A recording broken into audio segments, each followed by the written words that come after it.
हाँ जी भैया इस तरफ आप आ जाओ, इधर आ जाओ, आप आ जाओ। कोरोना के 3,589 नए प्रकरण संपूर्ण प्रदेश में आए हैं, जबकि ठीक होकर अपने अपने घरों और गंतव्य की ओर जाने वाले 540 लोग हैं। हमारी संक्रमण दर अब मध्य प्रदेश में बढ़कर 4.56 हो गई है, जबकि रिकवरी दर 96.73% है। पिछले 24 घंटे में 79,670 टेस्ट संपूर्ण मध्य प्रदेश में किए गए हैं और एक्टिव केस वर्तमान में जो हमारी संख्या है वो 14,027 संपूर्ण मध्य प्रदेश के एक्टिव केस हैं। पूरी सावधानी के साथ में, पूरी शिद्दत के साथ में सरकार कोरोना की तीसरी लहर को काबू में करने में लगी हुई है। आज जो बच्चों का सूर्य नमस्कार का कार्यक्रम था वो भी उसके कारण स्थगित किया गया है। मुख्यमंत्री जी स्वयं प्रतिदिन इसकी समीक्षा करते हैं और आज भी करने वाले हैं। आप लोगों का कोई सवाल? चुनाव को लेकर बीजेपी शर्मा का बड़ा बयान है कि शायद सरकार की नीयत नहीं है कि पंचायत चुनाव कराया जाए। देखिए, हम कुछ भी करेंगे तो वो कमियां निकालेंगे ही। हमने अब इसकी तारीख दे दी तो इस पर कमी निकाल रहे। इतना नहीं बता रहे कि जब हमने आरक्षण के समेत जब हम चुनाव में गए तो आप कोर्ट में क्यों गए थे, चुनाव में क्यों नहीं गए? कांग्रेस को चाहिए था कि वो चुनाव में आती, लेकिन लगातार जितने उपचुनाव हुए उन सब में कांग्रेस हारी, तो वो हर चुनाव से अब डरने लगी है। बुजुर्ग नेतृत्व है, इसके कारण से वो चुनाव में नहीं आना चाहते, इसलिए कमियां निकालते। इंदौर हाईकोर्ट परिसीमन को रद्द कर दिया है, रोटेशन प्रक्रिया नहीं कर दी है। अभी तो चूंकि पंचायत चुनाव के परिसीमन का चुनाव आयोग ने कहा है, इसके बाद दूसरी बात होगी।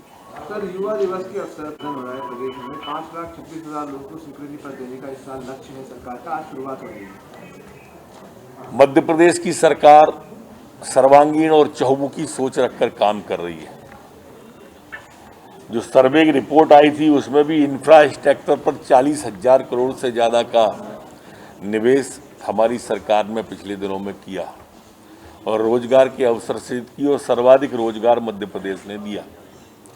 उसी कड़ी में आज स्वामी विवेकानंद जी की जयंती पर 5 लाख से अधिक नौजवानों को वो परिपत्र दिए जाएंगे, अधिकार पत्र दिए जाएंगे, लोन के पत्र दिए जाएंगे, रोजगार दिए जाएंगे। ऐसे 5 लाख लोग हैं।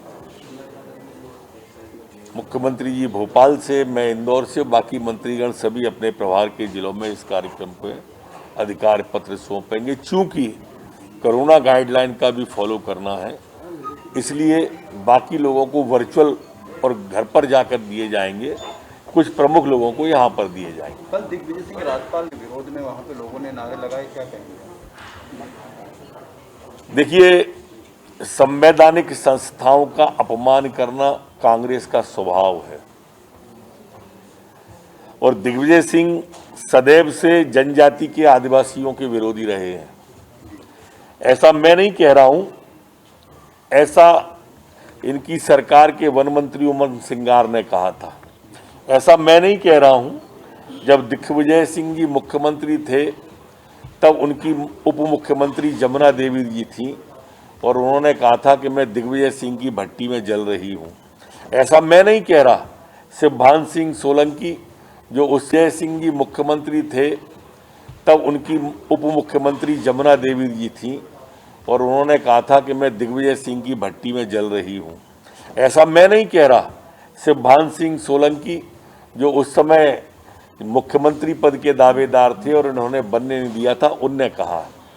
तो इससे आप अंदाज करो, हमारे महामहिम राज्यपाल आदिवासी हैं, उस वर्ग से आते हैं तो स्वाभाविक रूप से वो इस तरह की बात करते हैं। उन्होंने जो ट्वीट किया है जिसमें दुपट्टा महामहिम डाले हुए हैं, ये वो दुपट्टा है जो कि हेलीकॉप्टर से उतरते समय किसी कार्यकर्ता ने डाल दिया था, और इस तरह के ट्वीट करके कि वो विषयांतर करना चाहते हैं जो कि चिंताजनक और निंदनीय है। तो निवारण कांड की जांच सीबीआई मध्य प्रदेश सरकार ने सीबीआई को लिख दिया है और लिखे हुए महीना हो गया है। जैसा आपने जावेद अख्तर को स्लीपर सेल, ऐसे ही जावेद हबीब को लेकर क्या आपका है? उनके सारे जलूस बंद हो गए इंदौर में। उसके लिए हमारे कार्यकर्ता यहाँ पर कर रहे हैं बात, वो आगे बढ़ेगा। तो मध्य प्रदेश से बंद होंगे क्या? अभी मैं आज आया हूँ तो बात करता हूँ। उठ जाओ।